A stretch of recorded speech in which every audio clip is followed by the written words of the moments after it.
Troisième et dernière partie de l'Africa Newsroom. Emmanuel Okamba, économiste, Yamboulia Dipama, consultant en santé publique et secrétaire général adjoint du parti burkinabé, le MPP en France, le mouvement du peuple pour le progrès. Ali Sidibé, juriste et doctorant en droit privé, nous accompagne depuis le début de cette émission et nous parlions donc de cette rencontre entre ministres de la Défense, notamment du Burkina Faso, du Niger, du Togo, qui sont rassemblés justement pour pouvoir mettre en place une stratégie commune pour mieux lutter contre l'insécurité. Yamboulia Dipama, est-ce qu'il y a un problème d'anticipation des États africains en matière de lutte contre le terrorisme?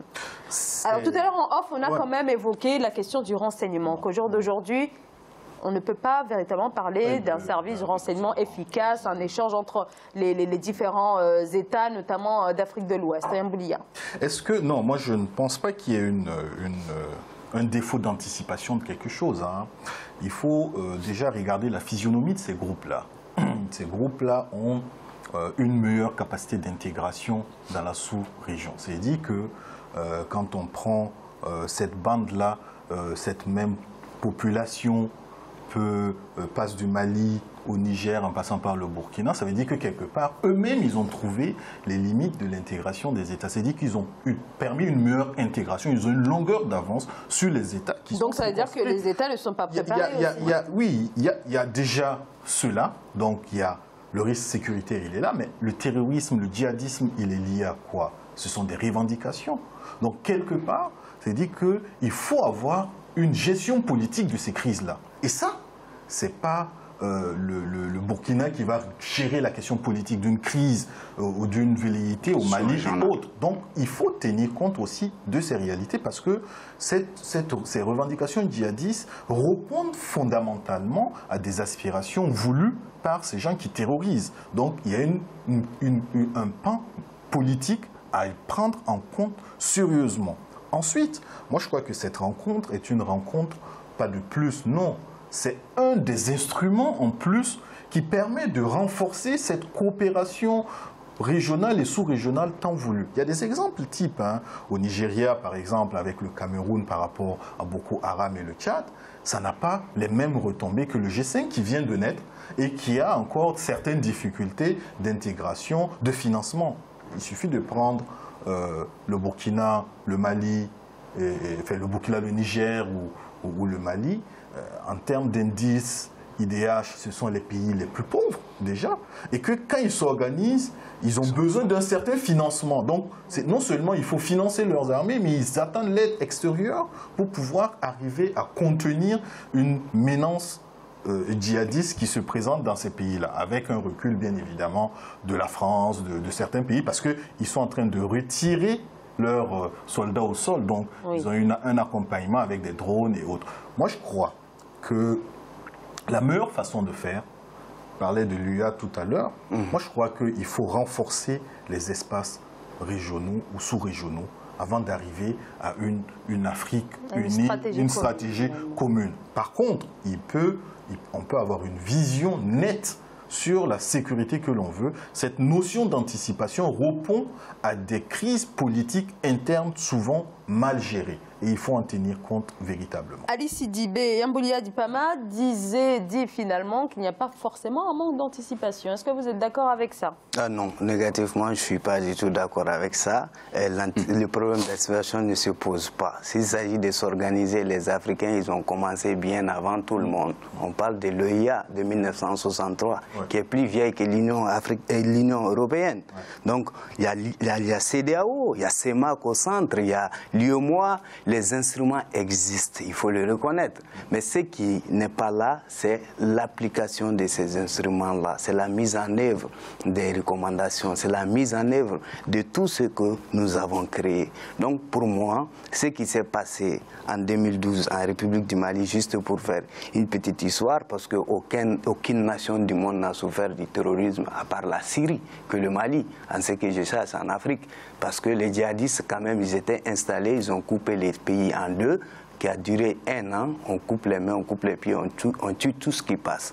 Donc du coup, la réalité c'est que à partir de l'intervention Serval menée par la France et de la communauté internationale, l'engagement de Burkina Faso, le Tchad qui a perdu beaucoup d'éléments sur les terrains, donc il y a eu un sursaut africain. Toutes les armées africaines se sont retrouvées au Mali pour aider ces pays. Donc, pour financer même cette opération, ça a été un problème. Donc, il a fallu aller chercher l'argent au niveau de l'ONU, il a fallu aller chercher un peu partout. Donc, la réalité est que le terrorisme a atteint le Burkina Faso à partir de 2015, les premiers attentats dans ce pays, qui a été quand même très meurtrier. On parle de plusieurs attentats, 70, 80, voilà, chez nous c'est des milliers, hein, voilà. Donc c'est tout le jeu. Donc du coup, voilà. Donc du coup, à ce niveau, ce que moi je comprends, c'est que ça a été anticipé. Ça a été anticipé, mais ce qui tarde, c'est vraiment la mise en œuvre. Donc, la mise en œuvre, il faut inviter, parce que de cette rencontre, je pense que moi, j'ai regardé le reportage, il n'y a rien qui a fuité. On ne sait pas ce qu'ils ont créé, on parle d'action, effectivement, d'action. Ben, action de plus, il n'y a pas d'action de plus. Toujours, l'enjeu exige qu'on se rencontre, on discute, on essaie de voir avant que d'autres pays soient atteints. Donc, le sanctuaire même du terrorisme, c'est dans le Sahel. Et le Sahel, c'est où? C'est entre le Burkina, le Mali et le Niger. Et c'est là où les groupes-là, AQMI, Moundiao, Ansardine, Al-Mourabitoun, tous ces groupes, ils ont leur base là-bas. Il faut vraiment le fief des terroristes dans cette zone. Emmanuel Okamba. Alors, le problème de l'Afrique, c'est que l'Afrique pense qu'on résout le problème en créant davantage d'institutions, de structures. Donc l'hyper-bureaucratie, car en fait, tout ça demande des ressources, des moyens matériels, des moyens humains. Plus on en crée, plus la structure devient lourde à gérer. Pourquoi ne pas fusionner tout ça en une seule instance de sécurité, pour mutualiser l'ensemble des moyens que l'on dispose? Si on regarde le nombre d'organes qui sont autour de cette zone géographique, il y en a beaucoup. Et finalement, on se demande qui fait quoi. Bon, c'est cette absence de coordination. G5. Voilà. Donc il y a trop d'instances. Il faut en faire le minimum possible, mais avec l'idée non seulement de trouver une synergie, mais surtout l'idée d'efficacité des moyens. Il faut effectivement, si je me permets, mutualiser les efforts entre les États. Et cette rencontre, qui n'est qu'une petite rencontre parce que le Bénin n'est pas dans le G5 d'ailleurs. Ouais. Maintenant, la frontière du Burkina, l'est du Burkina avec le Bénin et le Togo. Alors là, le Togo anticipe. Voilà. Donc là, peut-être on peut parler d'anticipation. Pour une fois. Pour une fois. Moi, je crois que ce n'est pas cette rencontre-là qui va résoudre la crise sécuritaire. Non, mais cette rencontre est un élément de plus dans une dynamique globale régionale et sous-régionale qu'il faut tenir compte. Parce que, véritablement, les terroristes ou les djihadistes ont une cause commune. Donc, forcément, qu'ils connaissent les codes au niveau local. Donc, ils sont arrivés à s'élargir et à s'éparpiller, à s'inséminer, à devenir des essaims un peu partout dans ces pays-là. Parce que, quelque part, ils ont peut-être les mêmes codes. Le renseignement de la population est important, mais la gestion de la crise politique interne est fondamentale. Absolument. Et ça, c'est quand même quelque chose que peut-être on néglige. Il y a eu des élections au Mali récemment, c'est quasiment peut-être une partie du Mali. On a même vu des images où on se moquait du fait que c'est maintenant, pendant la campagne présidentielle, que certaines personnes arrivent au nord parce que tout simplement, ils n'avaient jamais mis le pied. Il faut avoir une gestion politique. Et cette gestion politique aussi nécessite une coopération diplomatique par rapport à des enjeux régionaux et sous-régionaux qu'il faut tenir compte. Et enfin, la question fondamentale par rapport à réunir tout cela pose peut-être la question des frontières, puisque en vérité, puisqu'en vérité, aujourd'hui, nous avons hérité de certaines frontières qui ne répondent pas forcément aux valeurs culturelles de cette population. Quelqu'un qui se retrouve entre le Burkina et la Côte d'Ivoire avec des mêmes enjeux culturels ou avec le Mali, sachant que celui qui se retrouve au nord Burkina avec le Mali ou le Niger, il y a quand même peut-être cette question aussi de l'héritage politique des frontières. Et ces djihadistes ont profité de ces zones abandonnées. Il faut se le dire clairement. C'est une zone désertique où ils ont mis leur base. Et puis la chute de la Libye et l'Algérie aussi a aggravé certaines choses. Donc moi je crois que la coopération politique est importante, sachant qu'il y a des enjeux diplomatiques des forces extérieures que l'on ne maîtrise pas fondamentalement. Ali Sidibé.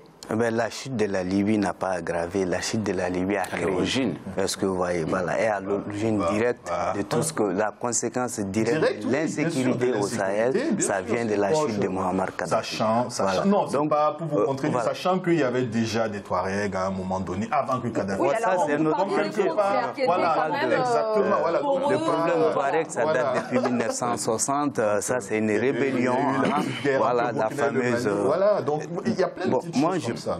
Moi, je n'aborderai pas du côté de l'héritage de frontières. C'est une question que j'ai posée, mais je dis qu'il y a une réalité politique qu'il faut gérer. Voilà. Bon, moi, en plus de l'organisation, pour rejoindre le camarade, moi, je trouve aussi qu'il faut quand même arrêter de créer d'autres organisations, mais développer plus l'organisation. Le G5, moi, je pense que c'est quand même très réfléchi, très important, qu'il faut développer.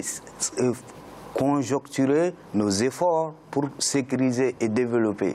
Parce que le terrorisme va avec le sous-développement, la pauvreté. Si vous voyez un jeune au nom de quoi que ce soit, l'islam ou pas, je ne crois pas que l'islam a existé depuis 513 francs. Voilà.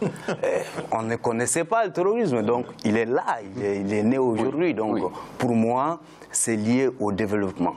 Donc si on arrive à s'attaquer au problème du développement, au problème de la pauvreté, on peut s'attaquer au problème sécuritaire. Donc il faut conjoncturer les efforts, il faut développer non seulement mettre les armées ensemble, ça je suis d'accord, mais les renseignements c'est extrêmement important. Je l'avais dit, aucun pays africain ne peut se doter de cela. Sur les renseignements qu'on a besoin aujourd'hui à notre ère, à notre siècle, aux enjeux effectivement.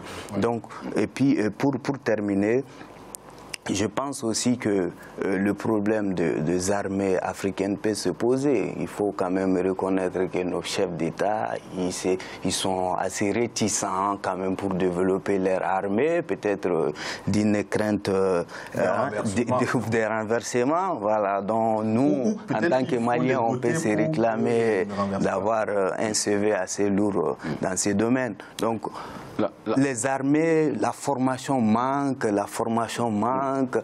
informations manquent, tout manque en fait. Donc quand je dis développer, moi je pense que c'est à ce niveau qu'il faut travailler. Dernier mot, Emmanuel Okomba, parce qu'on arrive au terme de cette émission. Oui, alors le problème c'est que ceux qui s'engagent, les jeunes qui s'engagent dans le djihadisme, effectivement ce sont des jeunes gens qui n'ont pas de boussole, qui ne savent plus ce qu'ils font dans la société. Ils ont étudié, ils ont appris quelque chose, et en contrepartie, ils ont le chômage au bout de la route. Et donc, si ces djihadistes leur donnent l'opportunité de pouvoir s'enrichir, même mani militari, ils vont le faire. Donc, ça pose quand même un problème aux États dans la gestion des hommes, la gestion des jeunes qui sont formés. Et cette gestion, de plus en plus, on forme. Les personnes sont formées, mais ne sont pas utilisées.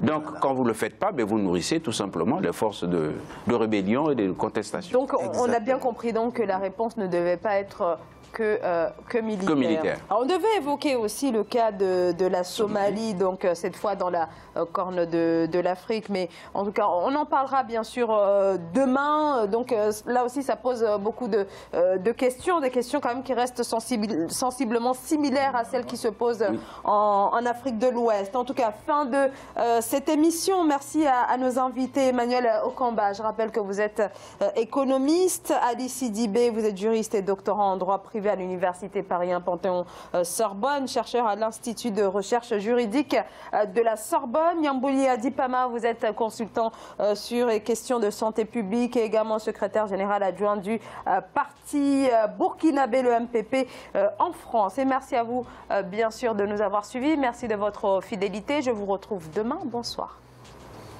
Merci. Bonsoir.